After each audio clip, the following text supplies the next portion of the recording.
नमस्कार दोस्तों, अनअकैडमी के इस चैनल पर मैं आप सभी का स्वागत करता हूं। आप मेरे साथ में कवर कर रहे हैं फंडामेंटल्स ऑफ पॉलिटी, जिसके अंदर में हम लोग एकदम डिटेल में पॉलिटी के मल्टीपल कंसेप्ट्स क्लियर कर रहे हैं।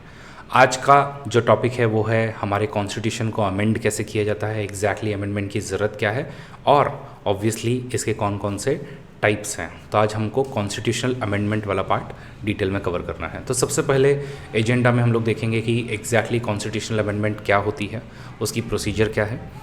अमेंडमेंट के हम लोग 3 टाइप्स कॉन्स्टिट्यूशन में जो मेंशन्ड है वो है सिंपल मेजॉरिटी, स्पेशल मेजॉरिटी और special majority plus consent of state.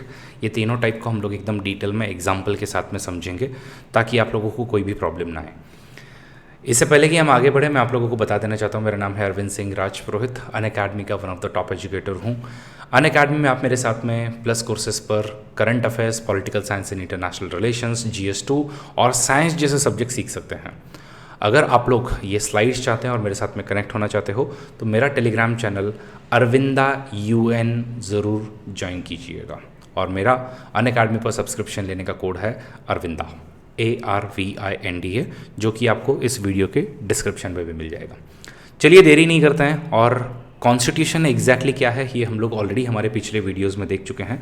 तो अब हम देखेंगे कि अगर इस कॉन्स्टिट्यूशन में, जो कि हमारी डॉक्यूमेंट 1949 में बनी है, टू बी वेरी प्रिसाइज 26 नवंबर 1949 को बनी हुई है, तब से लेकर के अब तक ऑब्वियसली इसमें सिचुएशन के हिसाब से चेंजेस तो लाने ही है। तो कॉन्स्टिट्यूशनल अमेंडमेंट्स होती है क्या, क्या कॉन्स्टिट्यूशन चेंज होता है क्या, और अगर होता है तो कौन से तरीके हैं जिनके थ्रू कॉन्स्टिट्यूशन में बदलाव लाए जाते हैं।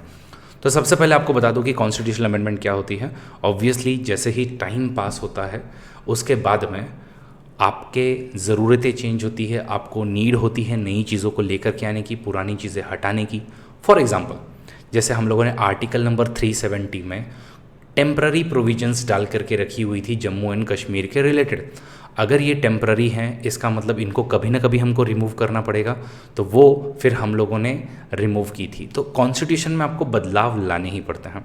तो कॉन्स्टिट्यूशन एक बहुत ही लॉन्ग एंड डिटेल डॉक्यूमेंट है, but long and detail document होने के बावजूद भी सारी की सारी चेंजेस या सारी की सारी सिनेरियोज़ को इन्होंने ऑलरेडी इमेजिन नहीं किया हुआ है। आपको टाइम टू टाइम चेंजेस करने पड़ेंगे ही। तो इसलिए जो चीज़ें कॉन्स्टिट्यूशन मेकर्स ने उस समय में नहीं देखी थी, उसको चेंज करने के लिए हम लोग अमेंडमेंट लेकर के आते हैं। अमेंडमेंट का मतलब होता है बदलाव, या फिर इसको हम लोग एक और वर्ड से जानते हैं जो कि होगा चेंज। तो those who crafted the constitution obviously they even did not think कि ये चीज़ सेक्रेड है, इसको हम लोग रखेंगे ही रखेंगे, हटाएंगे ही नहीं। For example, right to property, ये आपका एक फंडामेंटल राइट हुआ करता था। इसका मतलब है कि अगर गवर्नमेंट आपकी प्रॉपर्टी को छीने तो आप सुप्रीम कोर्ट में आर्टिकल नंबर 32 के तहत में जा सकते थे।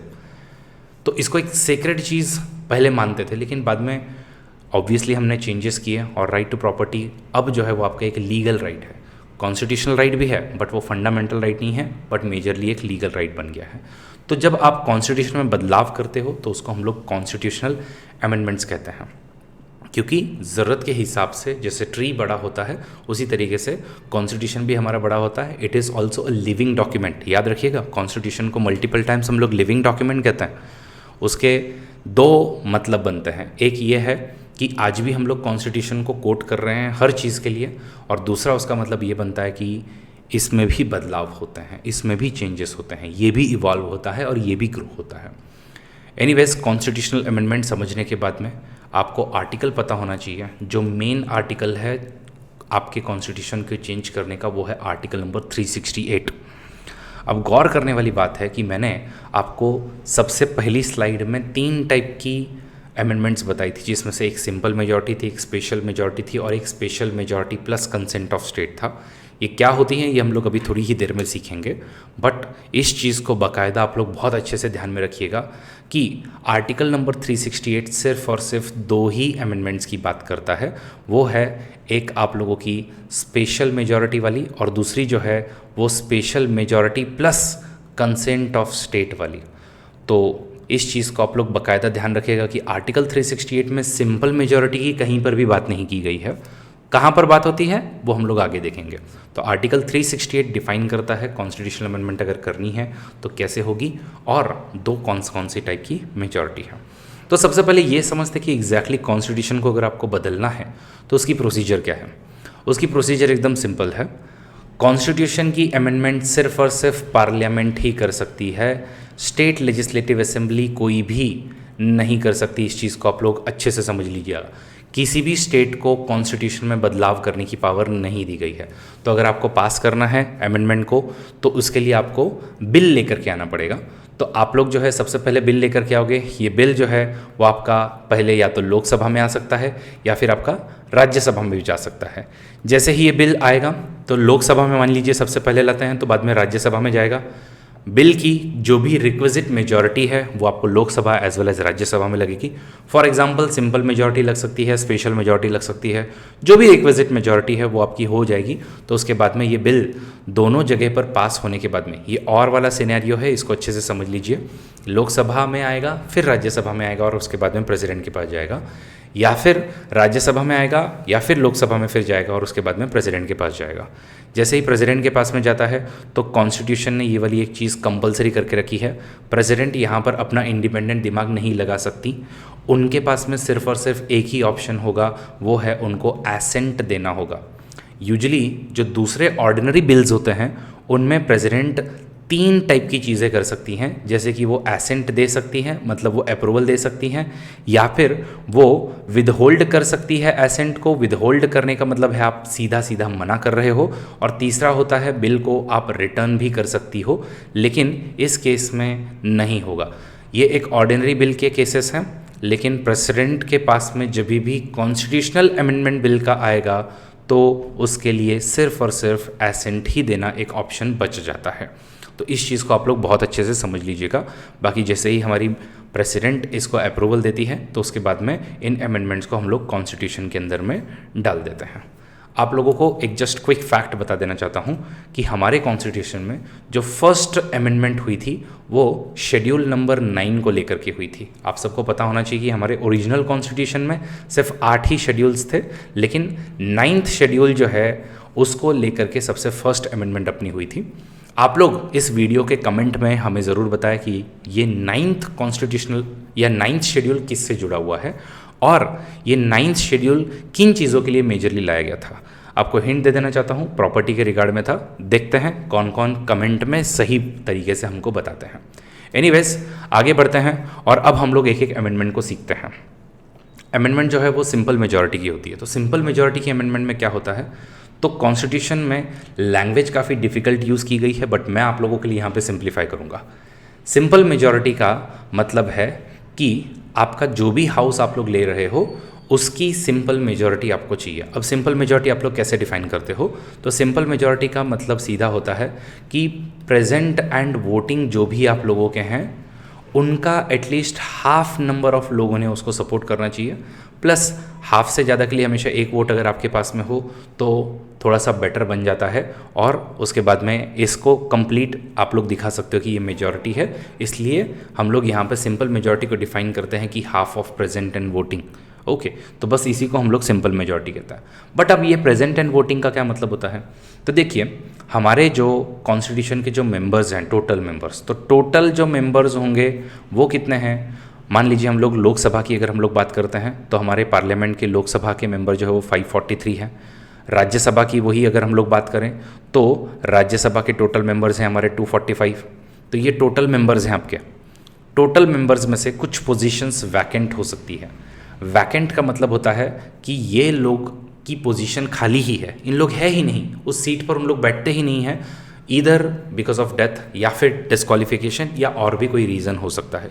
मान लीजिए 43 मेंबर्स ऐसे हैं जो बेसिकली है ही नहीं हमारे पास में, तो आपके जो हम लोग ऐसा कह सकते हैं कि जो मेंबर्स हैं या जो आपके इफ़ेक्टिव मेंबर्स हैं, इफ़ेक्टिव मेंबर्स आपके हो जाएंगे 500।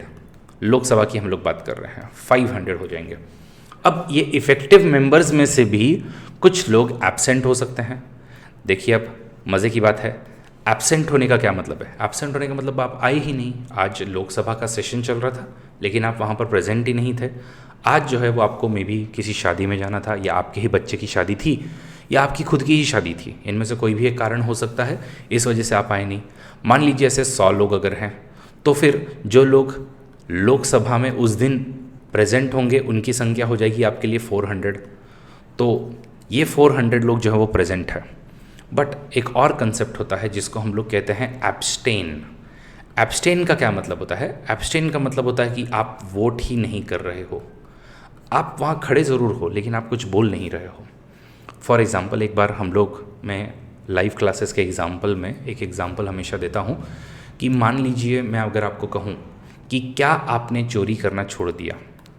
क्वेश्चन बड़ा सिंपल है, मैं आपसे पूछ रहा हूँ, क्या आपने चोरी करना छोड़ दिया? अब ऐसे सवाल का जवाब जब आप लोग देने जाओगे तो आप हाँ या ना में, दोनों में से आप दे ही नहीं सकते हो। मैं आपको बोल रहा हूँ या तो आप यस बोलिए या फिर आप नो बोलिए। आप बोलोगे भाई हमें कुछ बोलना ही नहीं है, I want to abstain, I don't want to say anything, उसको हम लोग जो है वो एब्सटेंशन सीधा सा बोलते हैं। तो कुछ लोग मान लो एब्सटेन करते हैं, तो ये एब्सटेन की संख्या मान लीजिए हमारे पास में है, अगेन फॉर सिंप्लिसिटी हम लोग 100 पकड़ लेते हैं। तो ध्यान रखिए, अब आपको जो सिंपल मेजॉरिटी के लिए जो नंबर चाहिए वो क्या है कि half of present and voting. तो प्रेजेंट कितने हैं? 400 है, लेकिन एब्सटेन करने वाले लोग 100 है, तो प्रेजेंट एंड वोटिंग मतलब जो लोग वोट कर रहे हैं ऐसे लोग कितने हो जाएंगे? तो प्रेजेंट एंड वोटिंग की संख्या जो हो जाएगी वो हो जाएगी आपकी 300। तो half of present and voting that is 300 + 1, मतलब आप लोगों की जो सिंपल मेजॉरिटी बनती है वो 151 की बनती है। मतलब लोकसभा में अगर ये दिन का अगर सिनेरियो बनता है तो सिर्फ 543 में से अगर 151 मेंबर्स भी इस कॉन्स्टिट्यूशनल अमेंडमेंट के लिए यस बोलें तो सिंपल मेजॉरिटी से ऐसी अमेंडमेंट की जा सकती है। बट ये चीज़ ऑब्वियसली जब सिंपल मेजॉरिटी की आप लेकर के आते हो तो इससे कुछ प्रोविजंस आप लोगों की इस कॉन्स्टिट्यूशन की काफ़ी फ्लेक्सिबल बन जाती है, मतलब आप लोग काफ़ी ईजिली इनको चेंज कर पाते हो।